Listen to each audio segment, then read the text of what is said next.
Even paper cups are full of plastic. I know. I love it when they're trying not to fuck you and they fuck you even more. I sleep in a hyperbaric chamber at 2.2 atmospheres for about 16 hours per week. What's your thoughts?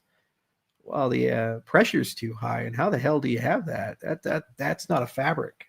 Are you sure it's not 1.4? You're dealing with a tension fabric instead of a hard shell, because you'd have to go into a steel chamber for that type of atmosphere. It's not safe to operate that by yourself.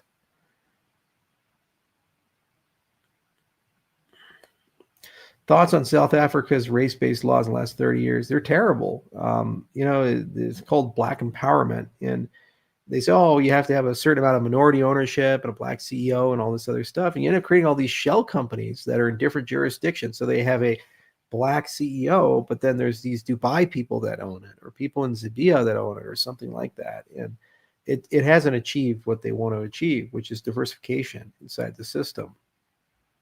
What they should have done is they should have micro-targeted various communities and set up dedicated VC firms, charter schools, and mentorship programs, and just heavily invested in homegrown enterprises there. And then eventually it would have built up an economic class for these things, and then deregulated the marketplace. If they had just simply had a flat tax system and low regulations inside South Africa, it would have been the most investable country in the entire continent. And they would have built basically an African Silicon Valley.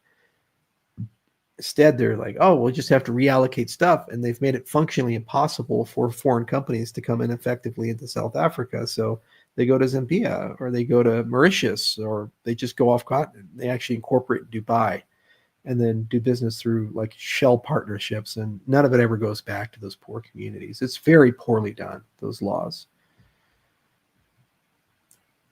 Fiber is indigestible. That's the point. Clean these things out. Got to clean it out like a green beret. Got to come in all silent.